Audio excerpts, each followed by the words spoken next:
completely, and I think that TL's draft honestly, could have worked. It obviously did not work out, but you cannot judge the worthiness of a champion based on one game. Just as Mordekaiser's the best champion in the game. Mordekaiser's not the. And if you lose on one game on Mordekaiser, it's not the worst champion, right? Yeah. There's ups and downs, strengths and weaknesses to every champion in League. They all have their place. But you just got to make sure it fits right. Exactly. Sometimes the jigsaw doesn't come together if you pick the wrong things, and I would say Sejuani with all losing lanes, probably not a good thing to go for. Yeah. Either way, moving into the picks and bans here, Vlad and Shen taken away from Fenix and Lourlo. I really do like the Vladimir ban against Fenix. It's something he's just so damn good at. And Malzahar now taken off the table. Sivir and Rek'Sai taken away from Meteos and Sneaky.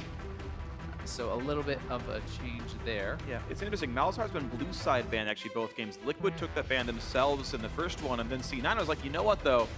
You can play it, and apparently they're afraid of what the counter picks might be with this one. So seem to be not willing to blind pick it themselves, and don't let Fenix play the champion. A little bit interesting because Jensen has done well against it with Zilean. He's been using that quite well. So, it's something that they have let through in the past and have felt comfortable to deal with. But it can also not even be about the lane. It can simply be about the dynamic that changes with Malzahar in the game as far as team fighting, as far as roaming potential or whatever. So there's a lot of thought that goes into these picks. And when you consider the fact that they really, really want to play Ashe here, it seems like they've prioritized that very heavily here in this one. That's what they wanted to go for. And with the Sivir banned off, he's the clear sort of next go-to AD carry in most teams' minds. And playing the tier list, I think first pick Ashe actually might make sense. Rex has off the table, so you could trade junglers back and forth without too much worry. It kind of lines up. I understand the logic. Especially if Fenix does not want to play cleanse. If you don't want to play cleanse, Sneaky can continue moving to the mid lane, looking for picks there. He's a guy who's very comfortable on this. Another sniper champion he excels at, obviously Jhin. He's one of the guys who kind of popularized the champion on its release, and always a guy to really kind of pioneer these new builds, these new champions when they do come out, because he plays so much solo queue. He's always in there. And I really appreciate players that play that many games, Sneaky streaming every single day. Like, a lot of these players are doing this, but look, being first to the champion is a really big deal. And I think, you have obviously very strict scrim schedules. You don't want to waste a game. You don't want to come out and practice 5 games of, let's say, Teemo and have it not be worthwhile. And you just lost 5 hours of practice time. Yeah. But if you're just playing random ranked games, like, look, try to win, but like this is your time to try things out and come in the next block of scrim, say, hey, I really think Jin's good. Let's try it out here, right? And you come in with it, and you're like, oh, you're right. And being first is a big deal. Who else is playing Vel'Koz? Still not banned. Jensen's 2-0, smashing both times on it. Who else playing Vel'Koz? Really no one. Yep. At least in North America. Yeah, no one so far. And sometimes it does take that first kind of pioneer to really bring it to light and to have people take notice and start practicing it themselves. But it's going to be Karma and Jhin. Very likely in the bot lane, although Karma, of course, can be a flex. And another sniper champion coming out here. We do have Jhin with that very long-range ultimate. Has seen a lot of success here in the LCS. And it allows Liquid to do what they do best. Like, Liquid in the sort of post... Piglet era is a team fighting team. It's them saying, let's get the engage tools in with Matt, get the engage tools with Fabbbyyy, let's start things out. And look, Jhin starts to snipe, lands a couple of slows, and Karma sends that team in with the mantra and Inspire. And this makes sense, right? It fits the Liquid brand of League of Legends, the way they play most of their games. These champs make sense for them as a team, and it's just about finding a comp that fits with that. Look, hecarim is great, extra synergy with Karma, the in-combat movement speed, going to give you a little bit more damage. Why the heck not? All positive things. All super good, also super good against Ashe. That was something I was maybe thinking that was going to come out last time around when we did see that earlier Ashe pick, and it did not come out. Obviously, they did elect to go with Sejuani. Didn't work out for them in game 1, but it's going to be a lot of dive here, so you have that kind of chaos that is brought out by this Jhin ultimate, and then you have obviously the hecarim, the Irelia sped up by this Karma, and they're able to dive in there and really kind of get on top of some of these carries. And this was the interesting thing about the C9 draft is they delayed their, they dropped the Irelia ban they had from before because that's like the sort of notable counterpick to Gnar, and clearly Impact is willing to play the matchup once again. He didn't want to play against Shen, Vlad, etc.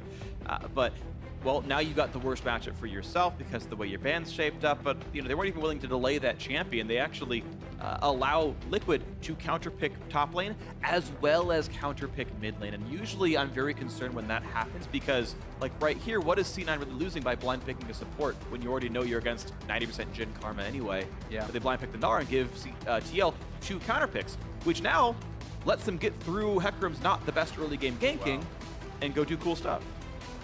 So this is interesting. LeBlanc is actually going to get picked in here. So It's blind click LeBlanc, essentially, unless they're assuming that it is going to be a different kind of support. It is going to be that Karma. So Jensen looking to bring back a little assassination flavor here. Braum locked in to work down with this Ashe, and they will have a lot of CC with the Braum, with the Gnar, be able to follow up and proc those stuns. Yeah, I mean, the funny thing about this, right, is again, I tunnel on the solo lane counter pick situation, but C9 learned nothing about the bot lane before they picked this Braum. No new information was gained in any single way, except now they gave 2 counter picks over, which again, like, makes me believe I don't really understand what they're going for with the pick order. Either way, here's LeBlanc, the blind pick. The Karma could flex mid, or they find whatever they want. Lissandra's one that we know is quite good. You talk about trying to bring cleanse in the mid lane. Well, now you're against a targeted stun, and does LeBlanc really even want to do that when she wants Ignite or Teleport for sure? No, I certainly don't think that on LeBlanc you're going to go for that cleanse, and you'll just kind of have to deal with that. I also feel because specifically on LeBlanc, you really do kind of have such a need to snowball, right? You have to be able to dominate. You have to be able to get these early kills in these picks. In straight up 5v5 team fights, your effectiveness is generally a lot lower. You have to be able to find these picks, move to the side lanes, roam around. People have been doing this more and more with TP. In the past, it was almost exclusive Ignite, but people have been finding success, just with that teleport. Even TP flanks and stuff early, especially if you're in lane swap scenarios where the turret is down, you can find these TP in and assassinate people. And I think they do have a road in on that bot lane. It's Braum against a ranged support, meaning if you land the flash exhaust, the flash Q, 90% of the time you do it right, that is a kill. So I expect him to head to that bot side of the map. Jensen right now looks like he is bringing that teleport as you were talking about, the plays you can make with that. And I think the hotspot is down there, because otherwise you're trying to gank a gnar irelia lane, which is a losing matchup for Impact, unless he outplays it, which of course he can, but the odds are that's not the case. So it seems like C9 are going to be kind of dogpiling the bot side of the map. They've got that early game ganker in Gragas. He can definitely do some really good things here. You expect him to outpace Dardoch on hecarim, who's once again playing the slightly slower jungler as far as sort of clear speed and early pressure goes, which will probably work pretty well because passively the lanes are winning. It just requires the Gragas and the LeBlanc interference to make that not the case. You especially have to be a little bit extra worried about Lourlo playing Irelia. This guy is known for his Irelia. He's so good at it, but we'll have to give the benefit of the doubt over to Impact, who has been on a tear and absolutely dominating recently, especially a lot of early impact here from Gragas, as you said. To look for that, and we'll see what they really can get rolling, because sometimes those lane advantages don't mean much if you get put behind by the jungler. And Dardoch and Lourlo do work very well together, but I would say I'd prefer to have the Gragas on my team early in the game. And so Meteos coming into this game wearing the skin of the Season 1 World Champions in Fnatic, who have not been having the best split for themselves, but we'll hope that he can go to Worlds just like they have done so many times. 30 seconds until minions spawn. I believe it would be Meteos' 3rd trip, as he missed it in 2015. Yeah. And so this is clever. This is something that has become more and more popular from TL, as well as some of the other teams, basically to counteract the fact that they're assuming their opponents will want to lane swap. You deny the advantage of getting those deep wards by just simply moving straight to lane, waiting in the bush. So even if C9 comes in and gets that deep ward, which they didn't do this game, but even if they do, they can't actually spot where your bot lane duo is moving. So it does kind of put you in this awkward situation where you're forced to guess. And if C9 moves top side, then they will have guessed wrong. But for now, it looks like they're going to be staying bot side. And I think that will be nice for them because generally speaking, Karma should have an advantage against Braum in the early lanes. And we've already spoken about it. Irelia should kind of have that advantage against Gnar. So I think C9 is going to be happy to get the lane swap. Yeah, good for them. They managed to guess properly, and Liquid went for the gamble, and it did not pay off. The coin flip came up tails, and sad face for them. So in a lane swap, Liquid, of course, able to grab their blue buff on the greedy side of the map. They're going to be okay with this one, and you're seeing a very similar situation with Cloud9's own jungle duo. Smoothie and Sneaky grab Krugs, that's fine, but it's Impact and Meteos who were able to take Braum into blue, and looks like neither jungler will lose any of this side of it. Impact wise to their tricks, not going to take too much damage there, as it has become very common. But he doesn't get the XP, and that's the big thing, actually. He was able to chase off the Gnar, whereas Lourlo is actually walking out of lane with all 3 melees under his belt. He actually got the last hits on the... Oh, shoot! Smoothie. Well, forget what you know about advantages. You're gone. The C9 bot lane duo takes Gromp and Krugs. Gromp and Krugs. Not bad. Can they get Wolves too? Yeah, you got a little one. Pretty sure. 2 1/3 camp. That's what we'll give. Oh my gosh. I have never seen a support start the game this good. Smoothie continues to play ridiculously well in this series. Certainly has been on fire. And they are making the rotation now. TP comes in from Impact onto that minion, which is being focus fired. obviously gives them that extra time to do damage here, and both teams will look to kind of clear this up and toss over that solo gold. Fabbbyyy running a little bit low on health, but he's fine. Notice that the way these teams are playing the lane swap, basically the champions tank all of the minion damage, and that way they're able to kill the turret. Look, mid lane, Meteos is here. But can he even make it happen? He's going to land the barrel for some damage. Not terribly much done. Jensen had minion aggro the whole time, so he took it almost as bad as he gave it there, honestly. Fenix temporarily up in health right now. Fenix is honestly really intelligent to stay in the midst of the minions to make it almost impossible for Meteos to land that body slam, because that's what he wanted to go for as the body slam flash, but did not have the ability. Ooh, that was close. He's okay though. He made it. He's going to be alive. And Lourlo, the 3-minute 30-second turret kill. Similar timing here for C9. And they're actually going to not share the gold. It will be just impact. Sneaky knows the radius. Just the 100 global. Properly juggled. Looks like both top laners in this lane swap are going to be shoving their waves, expecting the duos to rejoin them. Yeah, Impact was correct in that assessment. Gnar didn't get enough time to actually get much of anything there. Aurelia had a lot more free time because they took that turret first, so he's able to kind of stay around, shove that out, and Lourlo with 10 CS compared to just 2 from Impact because of this. And XP-wise, he's actually up exactly a full level. Some of that was getting to leech rather, the very first wave. But yeah, Liquid going for a much faster paced lane swap choice of the decisions there are. They made that one, and were able to secure an advantage for the top lane matchup. It's supposed to already win, but the choices they made this matchup even better. You should expect to see even more out of Lourlo. And generally when there's that much of an advantage on one side, you expect the other team to have gotten something from it. But in this case, C9 really didn't get anything. It's not like their AD carry is massively ahead or anything like that. So a nice little edge there from Lourlo, well played by him, and just the faster lane swap. A little bit better execution there, and obviously something to do with the champions as well. You know, having the Karma with the spell thieves, a little bit more damage on the turrets. You can sometimes poke them down faster, and Meteos now steals away. Nicely done by him. Yeah, it is technically, I suppose, a barrel. Brute, nice damage. Good job on the Fenix. The funny thing is, technically, that golden XP, most of it did go to Sneaky, right? Like, that whole team was around for one more wave. That whole XP was shared by Smoothie and co. So technically, it didn't go nowhere, but it certainly didn't go to Impact as heavily as it did to Lourlo. So you mentioned the AD carry not being massively ahead. He's slightly ahead, but that just might not mean anything. Yeah. Round 2, the lane swap concludes with these turrets going down. Once again, Lourlo should be getting solo gold. He will do so, and Fabbbyyy is... Actually, can't tell if he's going to be in range. I think he knows. Yeah, it's actually a pretty short radius for the local turret gold. This time around, C9 did share. They continue to put a lot of resources onto Sneaky, actually. It's kind of 2 different situations where they chose, once again. Dardoch's actually looking here. Wants to go for the dive. On to Jensen, who's very low on mana, but it's so risky to go for that when you know he can flash away from the wall. And yeah, didn't actually flinch. And I think in this case, Dardoch was actually just trying to get him to stop his recall to miss out on some of these minions. And Jensen kind of calls the bluff. He was watching him, felt safe to complete the recall, and does so. Yeah, so they both were able to recall off of Negatron Cloak plus double Doran's Ring. And actually, Fenix himself able to also get boots on that one. Dardoch's looking top. Impact's pretty far up here, and he's got to be really careful. He's low. This is bad. There's no turret there for him. They could maybe run him down here. He has flash. How good's the hop going to be? Gets off to the side. Actually bounces off of Dardoch, and now flashes to run. But be careful because he's still got the chase. And yeah, it's going to be the kill picked up. First blood goes through. Nicely ganked by Dardoch. Impact did not have the wards he needed to be safe. And that's a bit on C9, not giving him the vision. It is, Meteos does have a sight stone. He shouldn't have been there, and you have to make the best of the situation that you're given. If you don't have the vision, sometimes you just have to sacrifice that, and it's going to put him in a horrible spot because Lourlo is getting so far ahead here, and you could just see he's so far up. Just the level 3 to level 5 here of Dardoch, and flash away was not going to accomplish anything with Ghost still available. Dardoch easily picks up first blood, and the advantage is expanding here for Lourlo, and they're indexing heavily towards that. Right, ooh, and Dardoch looks towards the bot side as well. Looks like he won't find him in a kill. He will fight for the blue buff, and once that goes over... Level 6 on Meteos. They do have to be a bit careful. Nice. Well timed. The barrel gives vision. Pulled into the brush or not, doesn't matter. Presses Q and D at the same time. They're both instant cast. You pretty much can't screw that up as long as you know how to hit 2 buttons at the exact same time. Oh, I can screw it up, Freak. You obviously haven't seen me jungle too much. And actually, for anyone who follows Counter-Strike drama, careful with your jump binds. Letting go of fire and pressing jump at the same time, banned in some circles. Oh, wow. Pressing 2 buttons at the same time is apparently an important mechanical skill, depending on the game you play. There you go.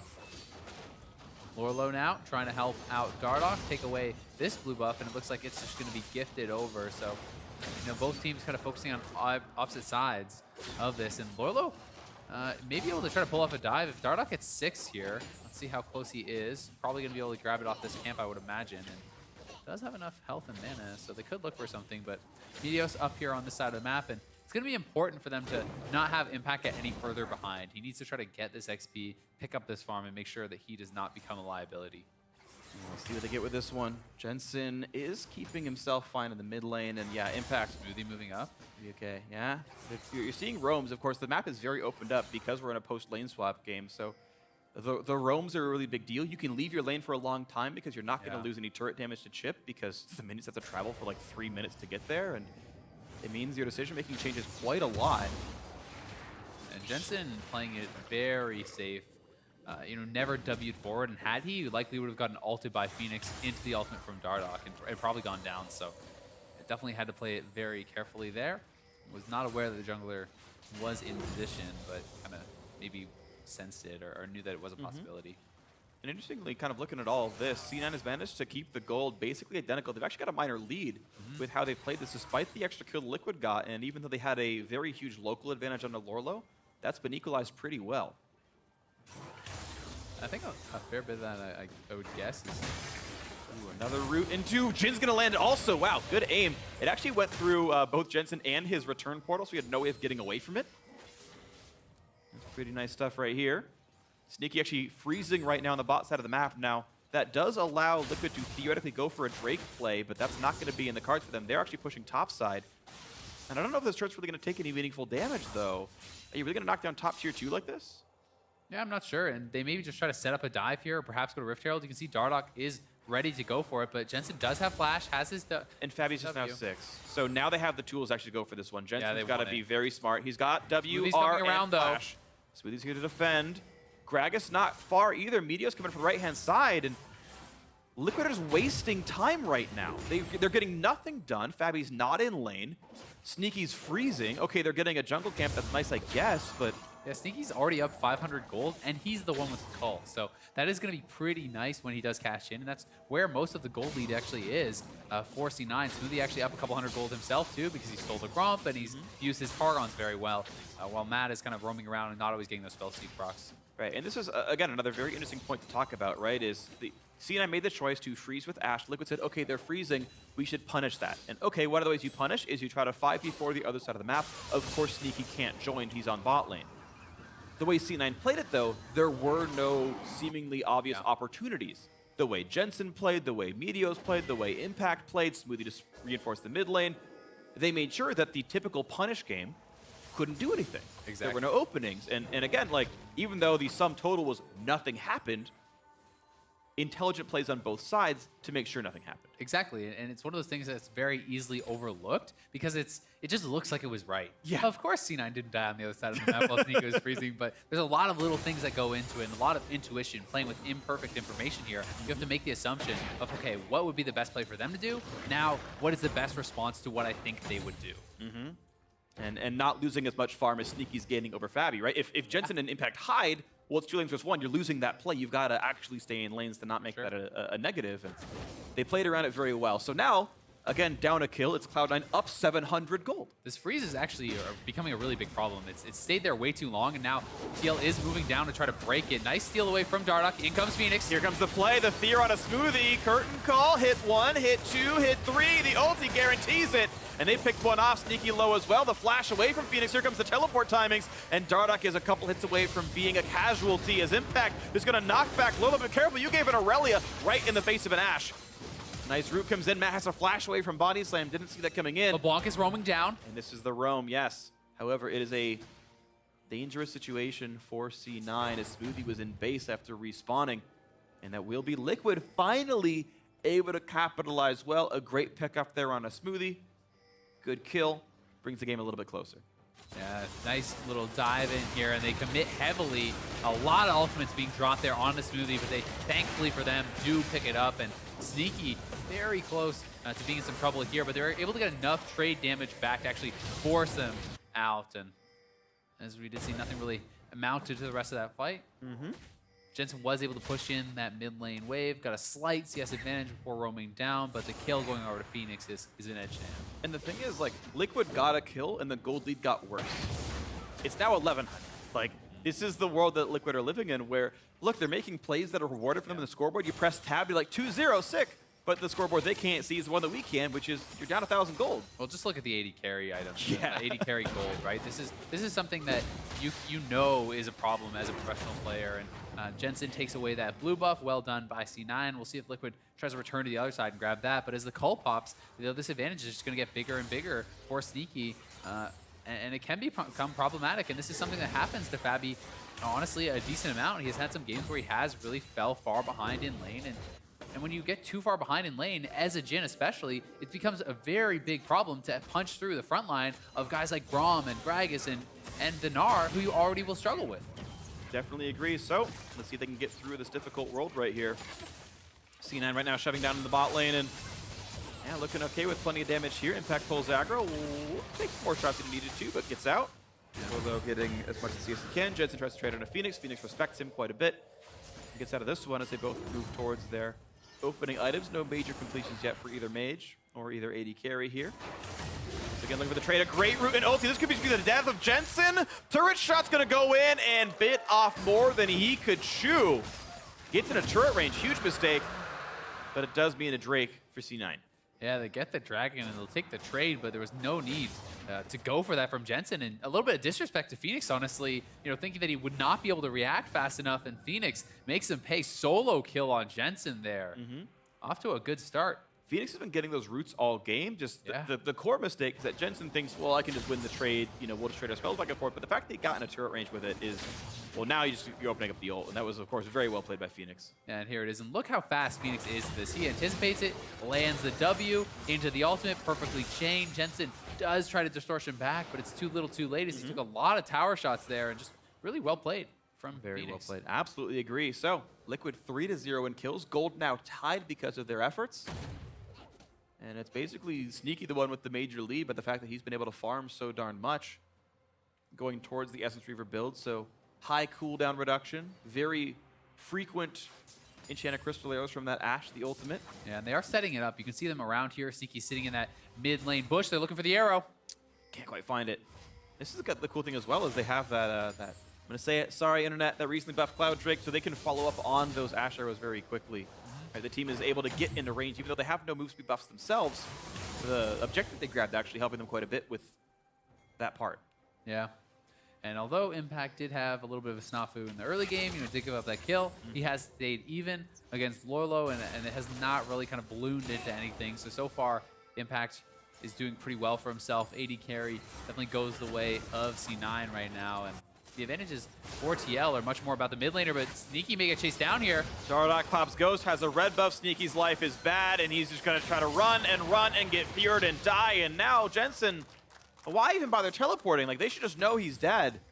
Of course, the timer takes so long, he wasn't part of the fight. And Fenix canceled his own. He didn't need to join that one anymore. A great pickup, though, by Dardoch, all the same. Nicely done by him. And actually, the weird thing is, 3 of Liquid's 4 kills are solo kills. There's only been assists on that one bot lane dive. Everyone else is literally solo killing their opponents. Yeah, they are. And a couple of those are Dardoch's, you know, the solo kill on Impact in the early game. Now a solo kill here on Sneaky, and you got to be careful about that. You know, being in those side lanes by himself on an Ashe, it's not something that you can really outduel hecarim on at almost any stage of the game. Well, we talked about, you know, they're in really long lanes. It's very hard to kind of work with that kind of information and making the right choices based on imperfect information. Dardoch gallops down the lane from Fog of War. And the thing is, he can do that at any time he ever wants to, and C9 lost track of where Dardoch was. They didn't know he was on the bot side of the map, but he was, and Sneaky was snuck up on him. Definitely, and Dardoch could be off to the races. 2-0 start, has the Trinity Force completed. We've seen a lot of snowballed games here from hecarims this season, and it can be very, very frightening. But Lourlo up pretty far here. Meteos may look for him. Decides to back off. Liquid got a 4th kill and is once again down in gold. Like, C9, it's funny, right? Popped.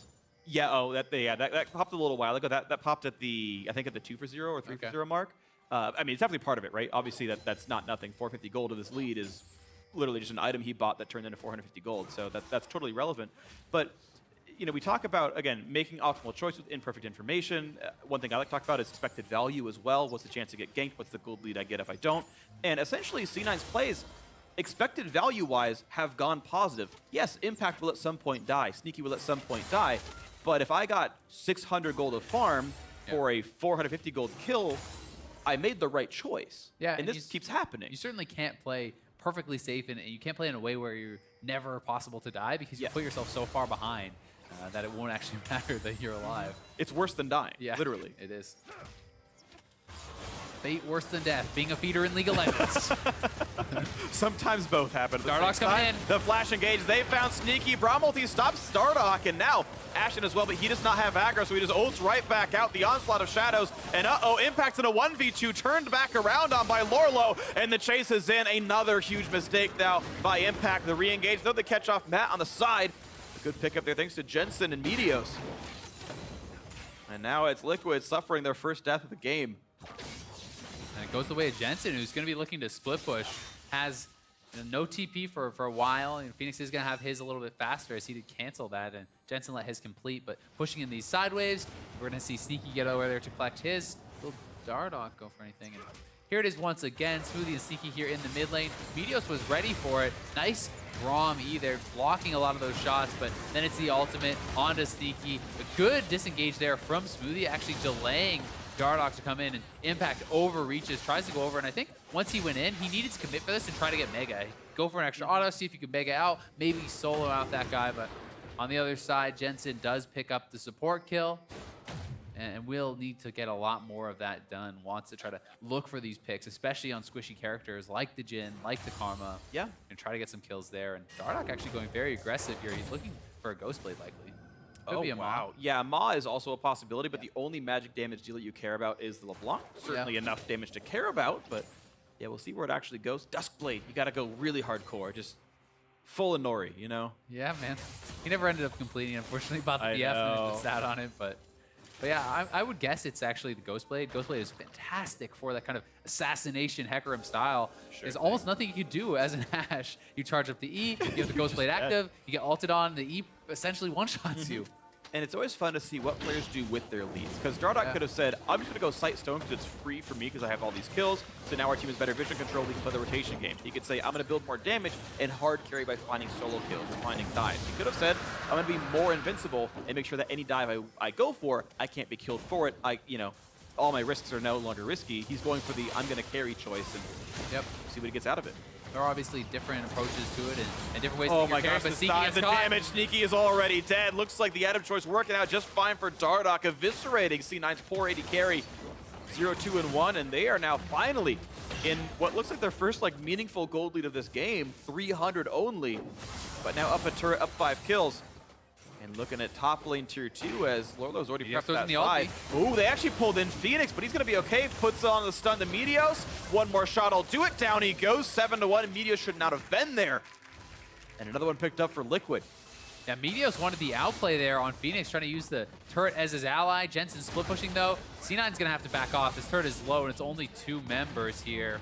At the same time, if Jensen can trade a turret, at least keeps the gold pretty close and he should be able to grab this. Exactly. By and large, C9 are playing the map pretty well, keeping everything as close as they can. The deficit only 900 for themselves, but Liquid, to their credit, have done such a good job of finding kills and finding the aggressive play and having it work out. They've only given up 1 death all game, and that was in the middle of a team fight where they got a kill and got mid-turret pressure. It's not even a negative trade for them in that case. And if Liquid could get more of that, right, their play style, let's go ham, let's dive. Dardoch hyping it up, diving in. Lourlo on a playmaker like irelia who can be part of that. That style works. Yeah, just even the threat of the dive from irelia and hecarim is going to mean Sneaky is having trouble getting involved in these fights at all. If you step too forward, you're just going to die right off the bat, and it's so scary, and the engage range from those two champions is very, very far, as irelia can Q to a minion, then Q to you. You have to take flash into consideration there, and Dardoch with the ultimate has almost an engage range of a full screen. And that is a scary thing. Sadly for us, it is going to be Ma. Okay. Right, getting the magic resist hex blinkers in. No sweet, awesome Yomus, but it means that he can get the best of both worlds. He can make sure that he doesn't get one shot by Jensen and screw that one up, but also it's still a lot more damage. It's still Plenty of threat onto the back line and Yeah. risks definitely around. And you can see like a lot of Liquid still actually buying magic resist. You have a Spectre's Cowl for Meteos, right? You've got the Aegis coming in for Smoothie. And really it's just for Fenix, which is a little strange to me, but that's going to be an arrow on a Fabbbyyy that flashed there right away on top of him. Look at the just Where did he go? teamwork. There was a Jhin there a second ago. Jensen makes his life bar disappear. The magic trick is complete. Mid-turret answer to look at that. C9 back ahead like nothing ever happened this game. One Ashe arrow was all they needed to turn that right back in. And impact on the split push. C9 has done a great job manipulating these mini waves. Lourlo may get caught out here. Jensen's going for the root, and he's gonna get it. Lourlo's flash was light. He's gone. What the heck? Cloud9 looking great in a game they were losing for only a few minutes. Dardoch wants Sneaky. You can't 3v5 this. Don't make that kind of choice, and he's not going to. Hey, Jensen. I guess you're okay. It scared me a little bit, but he's fine. And down goes the minion, and 1,200 gold lead Cloud9. There you go. 3 kills to 7. They're winning. Looking good, and here is the replay once again. Fabbbyyy gets nailed, Bad and flash. no hesitation. Double flash forward, Everything. all the ultimates. They wanted that kill. Down goes the Jhin. Ouch. Oh, man. Okay, well, Fabbbyyy is respawned. He's going to hope to not die that way again. Certainly will. Dardoch smites away the blue. Make sure he gets it for himself. Didn't want to let Meteos or anyone steal it away. That's fine. Liquid, though, not willing to say die, and good for them to go for the aggressive play once more. Ooh, Jensen. A nice Be tackle. careful. Jensen's running out of health. And can they get the snipe? Sneaky blocks some. Smoothie going to block some more. Phoenix really wants in. Gets exhausted, though. Doesn't do quite enough damage. Smoothie's safe for now. In the back line they go. It's going to be a trade of kills. AD carry from mid laner. Dardoch to hold in the front line, but running out of health pretty rapidly. He's got to kite back on this one. Impact actually helps Frozen you Mallet enough. is there. They can run down. Trying the chase, but be careful. He can't become Mega Gnar, so the root's going to be that the chase is in, and Lourlo is a big part of that damage. Liquid come out ahead 2-1. Yeah, Impact really kind of overstepped there as the rest of his team was all leaving. He was going forward, and Liquid sees that there's no one else there. Turn around for a quick and easy kill on Gnar, who is now 0-3. Yeah, and that is several mistakes from Impact specifically. And here we have it once again. Look at that early damage. Just the E and a Q is more than half his health there. And then Sneaky, the unfortunate recipient of the Lissandra all here, going to get just dogpiled on. Does try to flash out, but unfortunately, the Gragas ultimate pushed Dardoch right back on top of him. And they make it a 1-for-1 trade here. And that should have been it. But look, Smoothie's leaving. Meteos is Zoom. He's leaving.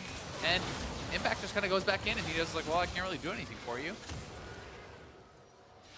And one of the big skills, actually, to be a pro player, really any game, is essentially foresight. It's being able to play the battle in your mind, right? Will this guy kill me if he goes in or not, right? Will this work out for me? Yes, no. And Impact, it kind of in several occasions now, this game has kind of lacked the foresight to say, can I kill him? Yes, no. Says yes. The answer is actually no. Dies for it. And he's 0-3. Some of that being from those decisions he's been kind of screwing up. And it kind of feels a little bit like you kind of get overconfident because you're having all these good games and you're used to being stronger than you are this game. But the arrow catches Dardoch. Into the layered CC, but not actually layered well enough. The braum ulti wasn't in range in time. Onslaught of Shadows, smart by Dardoch, says, hey, if that ulti lands, I probably die. That answer is yes, so I have to ult away. He also has quite a bit of CDR. You get 20% just from that Trinity Force, so it's not like it's a massive cooldown there. It's only 85 seconds right now. Mountain Dragon going to be coming up pretty soon here, though, and not having it for that can be relatively impactful. You know, if you can't get in there on the team fights, you know, C9 would love to pick up a second mountain here.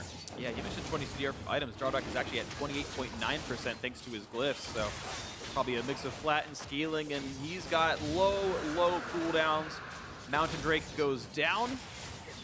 Liquid still suffering through a gold deficit, but they are stacking up some neutral objectives. They've tied the Mountain Drake score down a Cloud Drake, but that's going to be okay for them. And Dardoch is essentially full assassination build here. Doesn't have Cinder Hulk at all. Oh, wow. Ooh, the knock-in, though, catch them, and because he's squishy, he's down pretty low. Matt's shield helps quite a bit, and it looks like the support is enough to allow him to play this very aggressive build. But you're right, no enchant is in. Meanwhile, Meteos, of course, has his Spirit Visage. Once again, itemized pretty heavily for magic resist. Yeah, building a GA up now. Maybe a GA here for Impact also. Could be a Thornmail, could be something else, but definitely could be a GA for Meteos. And Now, second item completed here for Jensen, picks up a full death cap. So that is going to be really, really scary for some of these squishy targets. And if he can execute the combo onto Fabbbyyy, Fabby's going to have no chance to survive. And C9 trying to set up a pick here, looking if Dardoch's going to get antsy. And here he comes. Walking around the side. Meteos, oh, he's trying to bait. The team's still around, but Dardoch does not take the bait. Says, where could they be? They could be up there. And they walked immediately, but now Fabbyy's actually a bit alone, dangling. Impact holding up gnar. Ooh, chunk on a mat, then a half HP. No re-engage yet. Fenix chooses to wait. Now Impact has the rage bar. Ashe is going to land it, hits Lourlo, and that's Aurelia flashing away. Impact does not find the engage he wanted, still has ulti. Stunned up, gonna run away, losing health, but gets the stun back on a Dardoch and pushes him out. But Impact is out of this fight. The snipe's coming through. Smoothie dangerously low. It looks like Liquid actually holding up the better side of this fight, as C9 now running away with their eponymous Drake. Very close fight there, but TL does stay alive, and Matt is honestly doing a fantastic job with his shields, absorbing the damage coming in from LeBlanc and not getting picked off, and it's a lot easier said than done as a Karma who's going to be pretty squishy against this 2-item LeBlanc. Definitely some threats to keep in mind. You know, a lot of flat Magic Pen on Jensen. He has the Sork Shoes, and he has the chance to go for Abyssal Scepter whenever he wants it. Yeah. And he will be building towards it. Yeah. Should be. I actually forget if Abyssal, because I know it has a Phoenix Codex now. Is it Phoenix Codex plus a Blasting Wand, or is it just Phoenix Codex and a Amplifying Tome? I actually forget the build. I don't play mid lane enough. Yeah, I know there is an Amp in it. Yeah, I don't really play mid lane enough. Yeah. Normally I'm so good at items, I just, because of role selection, I off-roll so much less. I'm not as up to date on my solo lane builds. But anyway, it's going to be Dardoch forced to run. A nice route on a Meteos. Ashe Arrow actually still forced the flash out of Matt. He was afraid of getting picked off by that, and I think for good reason. Meteos could have layered Explosive Cask on top of it. Cloud9 able to take away control of the Baron Pit, though, and they're pushing him down mid here. Impact has his TP, but he's pretty far away, and Dardoch is looking. Confirmed that Blasting Wand is not part of Abyssal Scepter, so yeah, he actually is going for the item. Mid lane 2-2 gonna go down. It brings the gold close again, and maybe this is the engage they want. Fenix goes in, flash root, finds Sneaky. He gets pushed out. Dardoch's in, misses the fear though, but he's gonna have the damage in order to pick him off. There's a 1-for-1 as Lourlo has also been popped out. Smoothie low on health, doesn't quite get the snipe from Fabbbyyy. Jensen wants in, doesn't get the chain on a steed, so with a flash engage comes around by Meteos. The dive again by Smoothie picks that one up, and now Jensen in a world of hurt, so is Meteos. That should be several kills for Liquid, maybe, as Jensen kites out. Impact helps, and they get the shutdown actually. Meteos, the fancy feat, loses the Guardian Angel. Impact does not have gnar available though, throws in a house. 2 for 2 so far. It's a 3v3 on this fight. Once again, the CC, and they get the pickup nicely done. Fenix goes down, and Fabbbyyy is out of mana. He's out of health as well. The double kill. They're looking for the ace. Beautifully done on the back half of the fight. It started 2 for 2. It's going to be 5 for 2. The chase is there. A triple kill for Jensen. What a team fight. Jensen playing masterfully there. As Sneaky went down right away, it looked like it was going to be a disaster fight for Cloud9, but they were able to pull it off. And Impact, with that frozen mallet chasing people down, and the fact that Lourlo went down means they're actually going to try to start this up. And will they actually know this is going on at all? You can see Lourlo's heading over, and they don't have a lot of damage here just yet, but now the cavalry arrives, they can try to rush it. Well, Dardoch can run as far as he can, but it's not going to be enough. The spike comes through, and that is the Baron picked up for Cloud9 as a result of a very well-played fight. What a Spoils swing. the board, theirs. Yeah, here we have it once again. So Impact is super far away. They see him actually clearing a ward, they engage. And Sneaky is going to get jumped on right away. Yes, the fear does miss, but watch how fast he goes down as everyone kind of collapsed on him. It looked like it was going to be a disaster here, but Matt is split from the team, and you're going to see Dardoch kind of get sectioned off on the side as he wants to go in and try to take down Jensen. He does get the kill on Smoothie, but Impact comes back. He peels for his mid laner, which is going to pay massive dividends later in this fight. And Meteos even doing a good job here, delaying as long as he can. And even though it's a 2v3, Fabbyy's essentially out of mana. Fenix has already blown everything. And the GA on Meteos was just so massive in this fight. The fact that he comes right back up, they're able to kill off Fenix. And he was the last source of damage. So it's an ace for Cloud9 on the back of a really well-played fight. And really great fancy feat by Jensen. Jukes around with the distortion, then flash W's back in once the CC did land thanks to Meteos. Just a really nicely played fight once again by Cloud9's mid laner. Jensen continues to show that he is a world-class player And look at his level. He's 17. He's massively ahead. He's 4 levels up on Lourlo. 2 levels up on the highest other person on TL. Anywhere in the game. And I mean, he's massive. He has his full Void Staff completed now. And this guy is going to be fearsome. Magic resist or not, he will pop you if you put yourself in a bad position. And now it's going to be the quickest Infernal Drake. Not even a chance for this one. It's going to drop more stats. If Jensen wasn't scary enough, now he's scarier. Yeah. Good luck.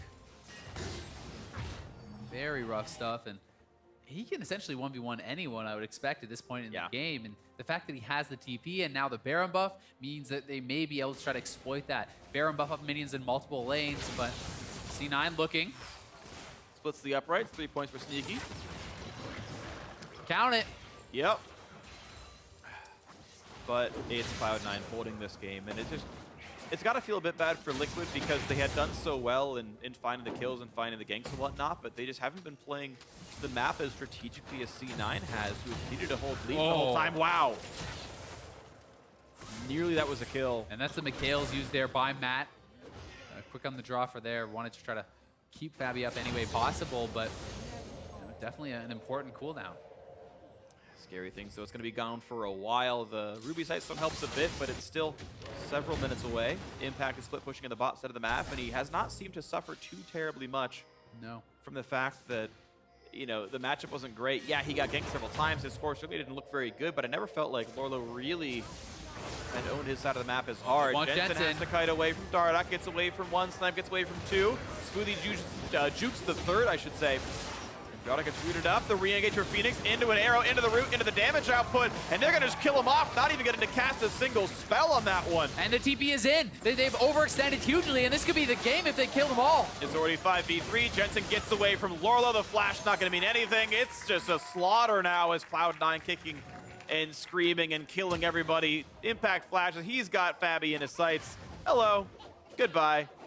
Will Cloud9 risk it and try to go for the end? There's some long res timers here on both Fenix and Lourlo, and Fabby's about to fall. They're already on the inhibitor. They have the minions coming in here pretty soon. Will they try to make the play? Well, Baron has timed out, but they've got 20 seconds on most of the major respawns. They want it. Looking at it, how much can they get? It's up to Nexus turret number 1. The fear comes in. Dardoch, ooh, shuts down Jensen. That's a nice one. And he clears out the minions, so there's the backdoor defense on that last Nexus turret, and Dardoch may have actually just saved the game. He might have. They live to fight another day. Goes to kill out Smoothie. Can't look at the damage. That's a shutdown picked off. And Matt, why are you even here? He walks in to get himself killed.